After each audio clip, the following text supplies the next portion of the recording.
Welcome back to season 2 of Strategic Advice. I'm your host, Phil Haun. I'm a professor at the Naval War College, and this year I'm on sabbatical at beautiful Dartmouth College, where I'm a visiting scholar. And this year's Strategic Advice is aimed at a new assistant tenure track faculty who have landed that elusive job and now face the daunting task of actually teaching. And before we go further, I want to say a disclaimer that the views expressed today are our own and not from our own institutions. And I'm joined with Jennifer Erickson, who is an associate professor at Boston College. Welcome, Jennifer. Thanks, Phil. I'm really excited to talk with you today. Well, I'm really excited to hear about what advice you have. And our first of two topics with you today is undergraduate lecture courses. So I know Boston College has a lot of undergraduate lecture courses, and you've been teaching there for a while. So let me just hand it over to you to give us a little bit of background on how you've come to teach lecture courses, and then we'll dive into the advice you have for a brand new professor. Yeah, so Boston College does have a lot of lecture courses, but I think different kinds of institutions have lecture courses that look a little different too. So I think this will sort of depend on the kind of institution you're teaching at in many ways. I teach one undergraduate lecture course with teaching assistants and discussion sections, and one that doesn't. And so I have experimented with sort of different ways of teaching undergraduate lecture courses. I had really fabulous teaching mentors when I was an undergraduate at a liberal arts college and in graduate school, but I had never lectured before I started this job. So this was really something I was learning from scratch. And I generally don't consider myself a natural public speaker. So I had to learn what I was doing kind of on the job. And I think it's really useful to talk about some of the strategies we might use to make that go a little more smoothly. Okay, well, great. Well, let's just get right into it then. So what strategies have you found most useful? So I have a few pieces of advice. I think it's going to boil down to like 5. So I want Okay. to start with the first one. That is, before you start the job, I think it's really useful to talk to your new faculty colleagues about department teaching norms, reading loads, exam styles and frequency, paper writing, and in-class engagement. When I started at Boston College, I assumed that students here took 4 classes at once because that was sort of the norm at the other institutions I had taught at. I find out a few weeks into the semester that it's actually 5 classes at once. And so the way I had sort of geared the class and the expectations that I had of students who were just sort of taking an elective lecture course didn't really fit with what they were able to do over the course of the semester. And BC thinks about itself as a liberal arts school where teaching matters to the faculty in the department, to the university. And so the students also have very different expectations about what lectures should deliver and what lectures should be. They didn't want somebody just talking at them the whole time. They wanted more engagement in the classroom. So of course you have to be efficient with your time and resources and effective about your course material, but you have to adapt somewhat to the institution and sort of the expectations of the course load for the students and what they're looking for in the classroom too. And I think if I had known a little bit more about what BC looked like in the classroom and for teaching, I think the initial teaching and lecture planning would have gone a little more smoothly than it actually did. Oh, great. So know your environment and Know your don't make environment. assumptions about what the students, Correct. that's a Yeah. great about the amount of time they have available. So it's a good comment. Yeah. Okay, My next. My second point is that you also really have to find the lecture style that works for you. I don't have personally a big voice or a big physical presence. I also, when I TA'd for one professor who had a German accent, and he would do sort of Schwarzenegger quotes to talk about power and international politics. I can't adopt those strategies with my own teaching. I don't have theater training to do impressions. There's somebody in our history department who can do a mean Kissinger, apparently. I can't do any of this stuff. I had to find the right style that fits for me. I couldn't really mimic what other people were doing, or it would sort of seem awkward or weird. Jokes that work for one professor don't work for another professor. Your sense of humor, your stories that you tell, the way that you illustrate points, that should come a little more organically from how you understand international politics, examples that sort of resonate with you. I think these style will evolve over time, but you don't feel like you have to mimic people that you've seen be really great lecturers before you, because what they do might just not translate onto your own style. So that's my second point. Find the lecture style that works for you. So be yourself. Be Got it. yourself. Well, within reason, right? So, my third point is that timing is really tricky with lecturing. And this is, I think, one of the biggest adaptations that I had to learn and make over the process of starting to lecture. I really had no idea how tricky it would be.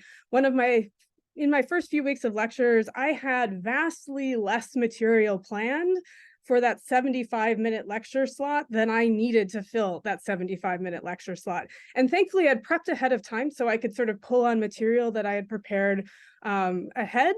But it's really challenging to sort of find that right balance of giving enough information, not too much information, conveying it at a speed that's accessible for students and not too quickly and not too slowly.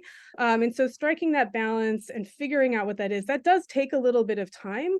I don't think that you can overwhelm students with information. I had actually underprepared because I thought it would take more time to talk through the material that I was sharing with them.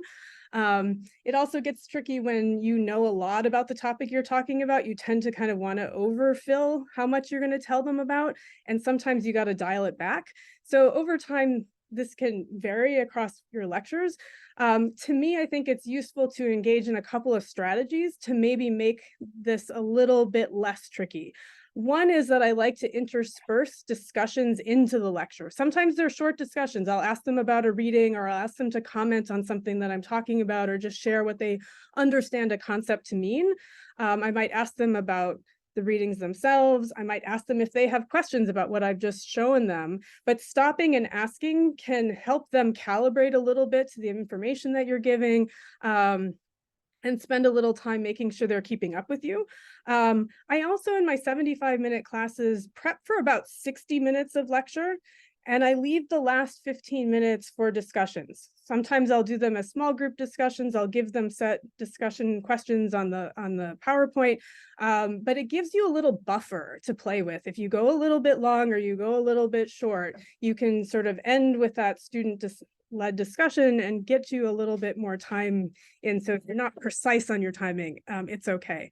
I have colleagues who will practice their lectures in advance.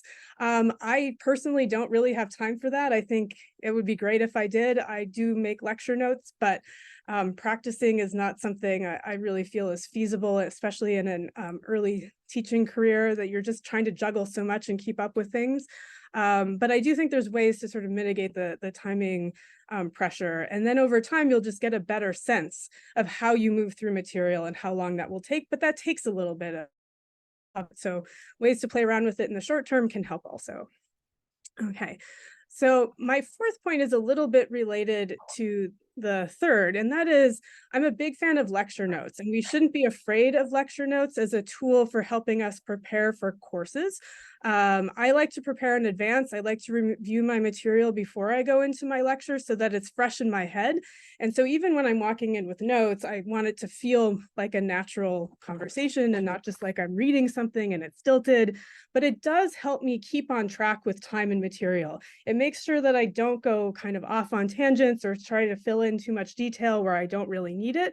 And so, I think some people are really proud of being able to go into a lecture and just talk. I am not one of those people, and I think you have to figure out what style works for you again. But for me, I think we shouldn't be afraid of lecture notes as a way to help us with our timing and help us make sure that our sort of material moves smoothly through the semester, can connect to themes across the semesters and so on. Every great lecturer I've known, honestly, has done this, has come in with lecture notes.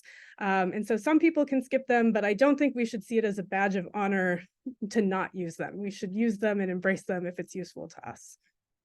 The last point I want to make is about conveying information to students effectively. I think this is one of the most important things we do with lectures, but because we're talking at students for a long time, this can be hard to listen to for the students over time. I know it's hard for me to sit in talks and listen to people without sort of visual and audio cues about what I'm supposed to be paying attention to.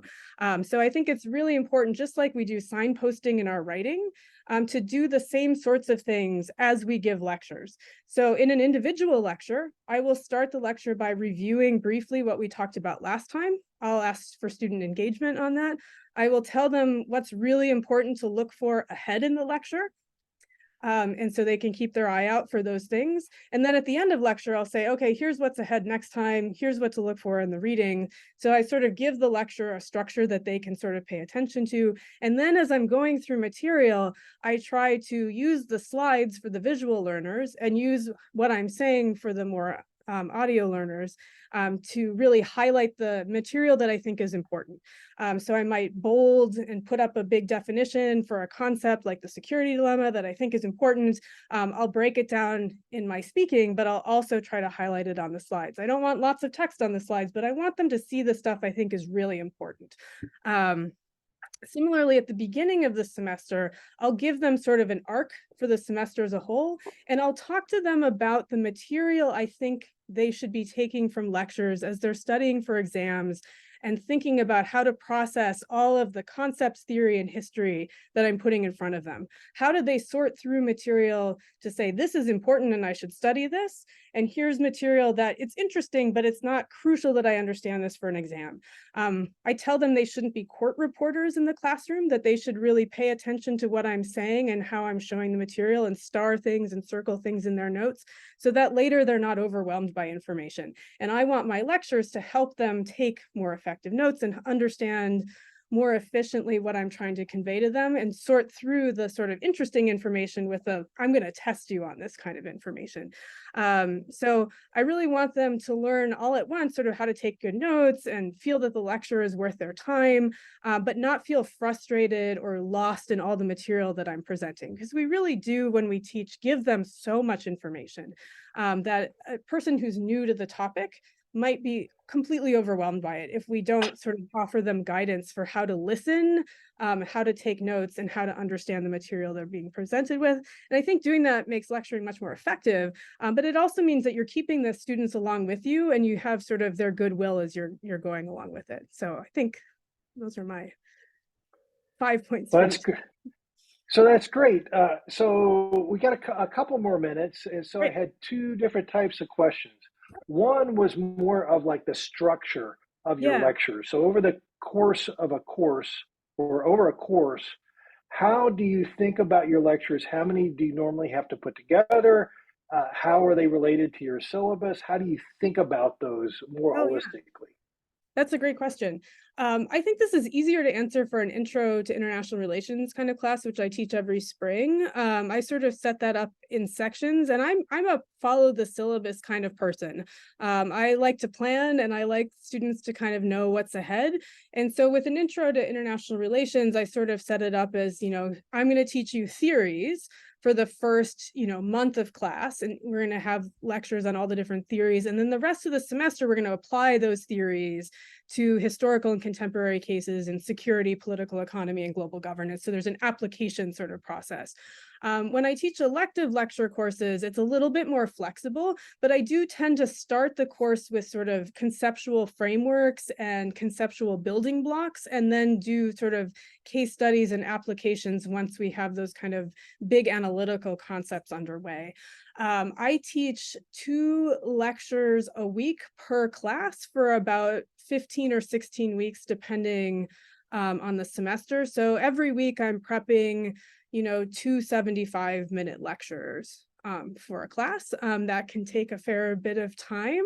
In my other video, you'll see me talk about efficient teaching techniques, so I'll take that on a little bit.